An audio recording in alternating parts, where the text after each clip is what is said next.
Welcome to another the Catholic Wesleyan video. Today I wanted to talk a little bit more about the history of the interactions that have been taking place concerning those who have concerns with One Simple Voice, and also with the Bishop and Richard Hannafin. This is important because I think some people may not understand the reasons why there's an ongoing contention concerning the matter, and this video is meant to address that concern. Originally, when One Simple Voice and Richard Hannafin, in association with One Simple Voice, were teaching in the Diocese of Colorado Springs, there were those who were concerned with the teachings, and as I've documented, rightly so. Originally, one of my friends was in dialogue with Richard Hannafin, and they were exchanging both documents that they had written to one another and had face-to-face conversations. I have been privileged to be able to read those writings and have an idea of discussions that have taken place so far, and to help me to better understand where Richard Hannafin was coming from in his defense of One Simple Voice. But the most disconcerting thing occurred, and that is the discussion stopped between my friend and Hannafin, because Hannafin recognized that he could not convince my friend that he was right, that Hannafin's views in support of One Simple Voice were correct. And my friend is very intellectual. He's very well learned, both in Catholic theology and in church history. And if it is indeed Catholic, he will be able to recognize it. But he was unconvinced by the presentations by Richard Hannafin, and all conversations at that point had ceased. I had reached out to One Simple Voice at one time and received a letter from Hannafin concerning his unwillingness to enter into dialogue. I wanted to do a written interview with Franny Rose. I wanted to understand where she was coming from, if she meant other than what it appeared that she was meaning in her presentations at her retreats. It was a concern of mine that conversations did not continue to take place.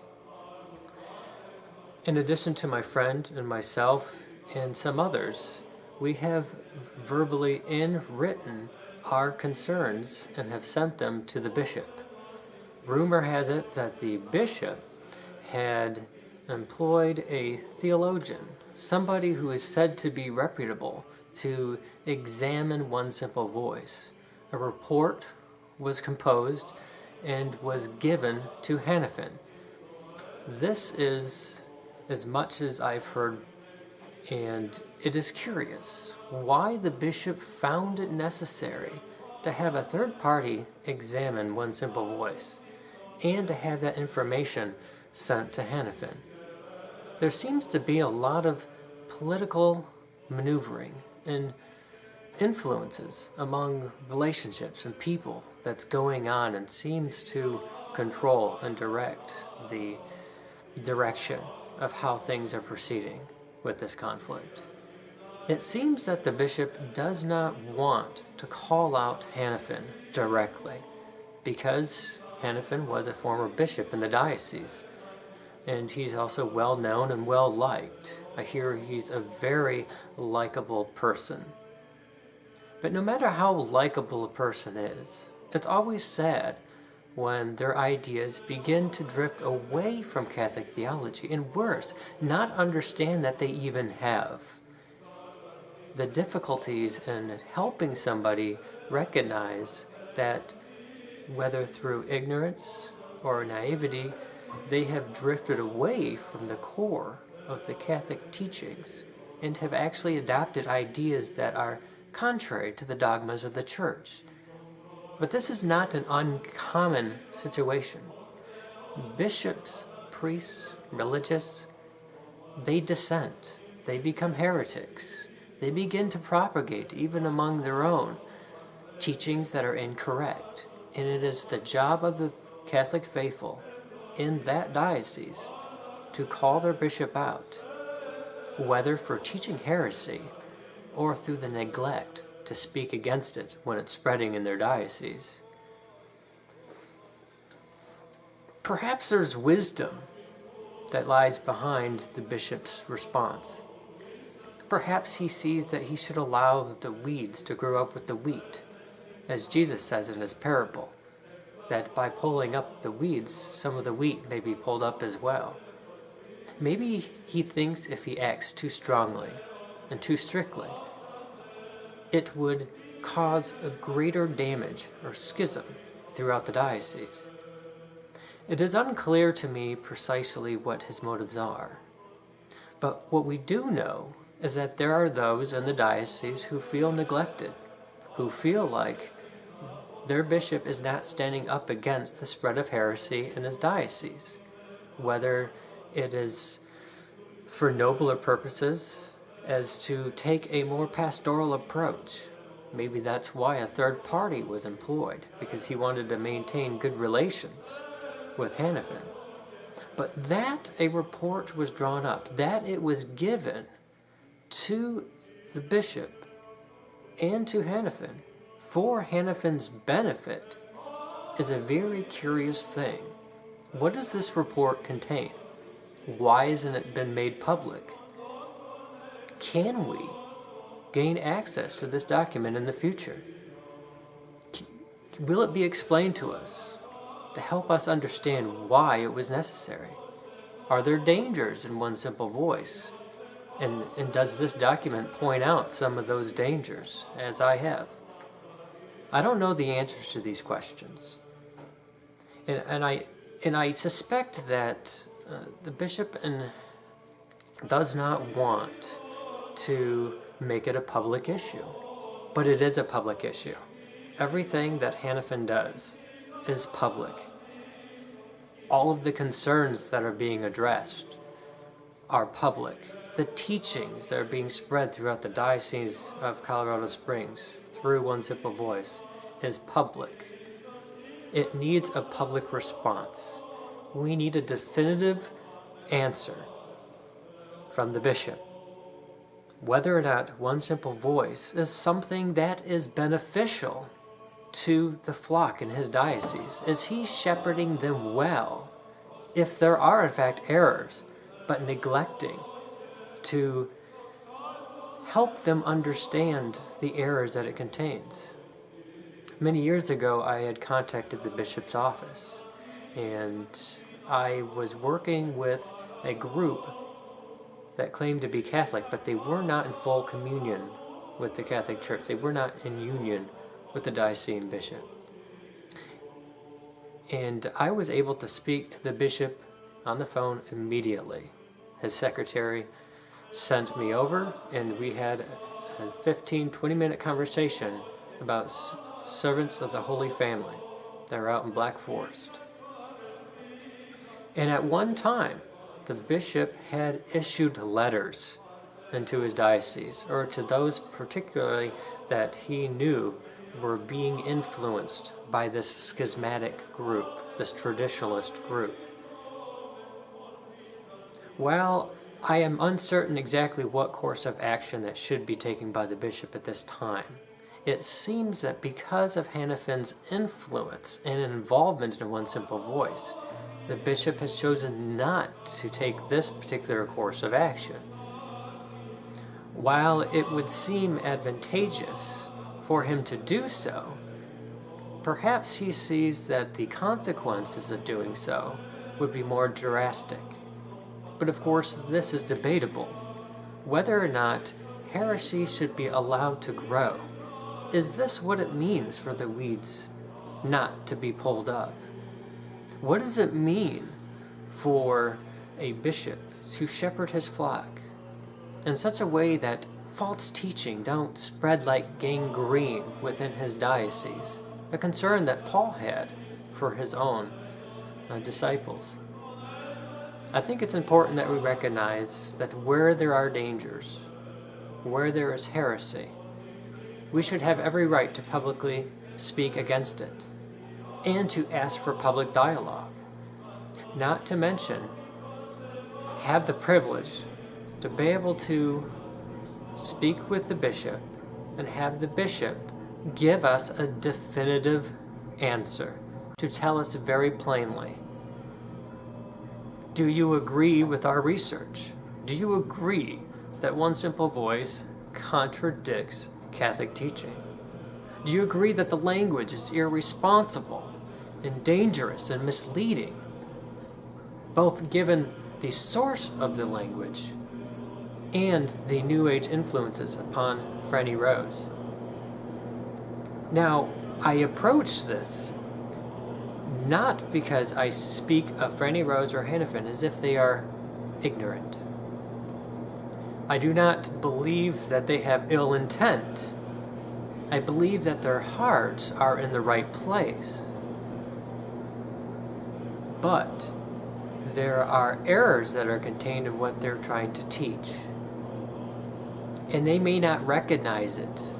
Maybe they think that they're building a bridge between New Age thought and Catholic teaching. Maybe they think that they're approaching this ecumenically. Maybe they think that by speaking in the way that they do, that they're making the mystics speak in our own age. Whatever their intent, wherever they think that their hearts are, their intellectual commitments have derailed from Catholic teaching. And if they're willing to dialogue with me about that, I am willing to charitably and patiently speak to them about how their language is dangerous and how their influence within the diocese can have a much greater negative effect. Most people aren't even aware of issues like this. I have found that perhaps only 5% of the population, those Catholics who are attuned to Catholic theology, who understand the details and the nuances of Catholic thought, and are aware of New Age spirituality, its attempts to infiltrate the church through well-meaning people who think they have a message for us, who think they have something to add, or something that will enhance what we already have. Well-meaning people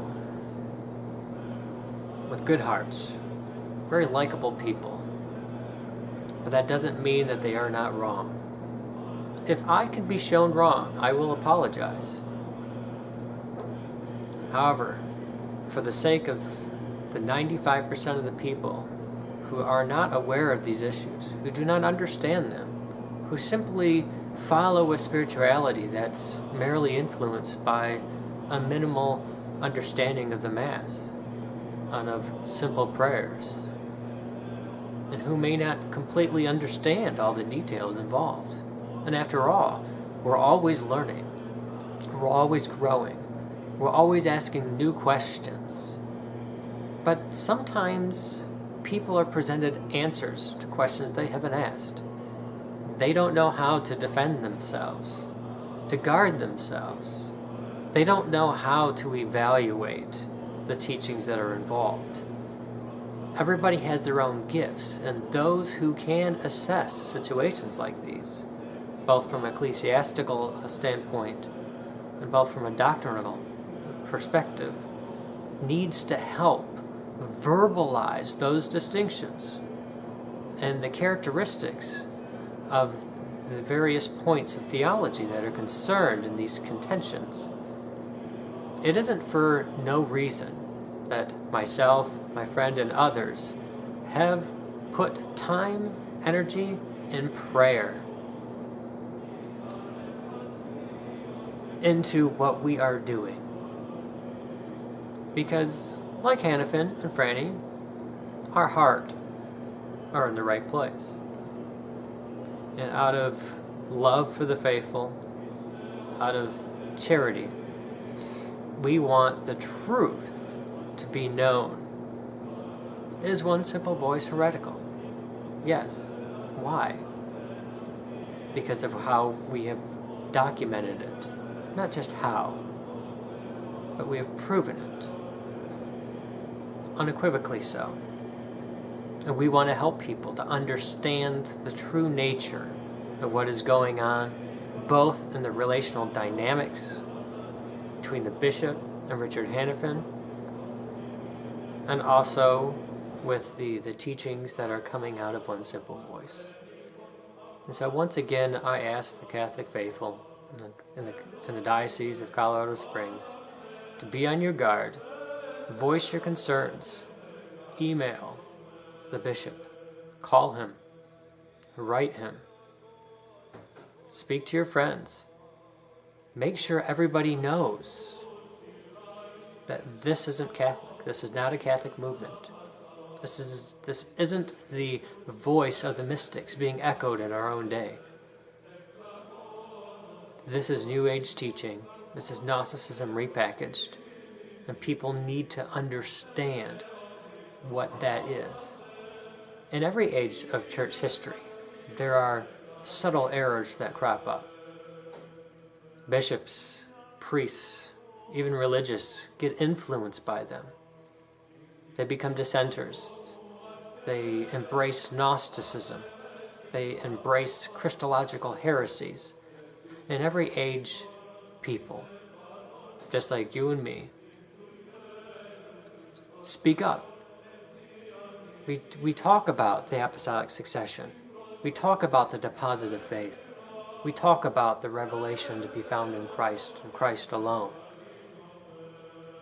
It is important that we continue to do what we do. Contend for the faith that was once and for all given unto the saints. Shrugging off every novelty. And also be able to be strong, not to be weighed by every wind of teaching, but to be mature. Becoming more Christ-like and knowing the Father as He has revealed Himself through the Church. And once again, I thank you for watching.